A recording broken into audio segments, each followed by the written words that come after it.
अक्षरा सिंह का गंदा video viral, यानी एमएमएस वीडियो, उनका गंदा सेक्सी वीडियो वायरल किया गया है। तो सबसे पहले आप सब बताइए यह फ़ोटो को देखकर कि क्या ये फ़ोटो में देखने से आप लोग को भोजपुरी एक्ट्रेस, भोजपुरी की हीरोइन अक्षरा सिंह जी आप लोग को दिख रही है? जो ये लड़का के साथ इसका फ़ोटो है, इस फ़ोटो में अक्षरा सिंह जी आप लोग को दिखाई दे रही है या कोई और लगता है, ये फेक लगता है? जी, बहुत सारे लोग यहाँ तक बोल रहे हैं कि जो अक्षरा सिंह का विरोधी है वो लोग एडिट करके इस फ़ोटो को वायरल कर रहे हैं। कुछ लोग यहाँ तक बोल रहे हैं कि पवन सिंह जी से लड़ाई हुआ है तो पवन सिंह जी के फ़ैन लोग ऐसा वायरल किए हैं। तो आप लोग को क्या लगता है, प्लीज़ आप लोग कमेंट बॉक्स में कमेंट करके बताइएगा।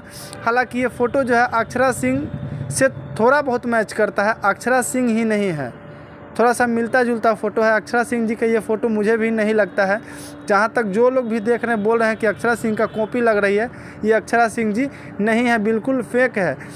कोई भी देख रहा है तो इसको फेक ही बता रहा है। आप लोग को क्या लगता है, प्लीज़ आप लोग कमेंट बॉक्स में कमेंट करके बताइएगा। लास्ट में जय हिंद, जय भारत, वंदे मातरम, धन्यवाद। मुझे 110% भरोसा है कि हमारी भोजपुरी इंडस्ट्री की अक्षरा सिंह आन बान शान है, वो ऐसा काम नहीं कर सकती है। ये फ़ोटो जो एडिट किया हुआ है, ये वीडियो जो है फेक है।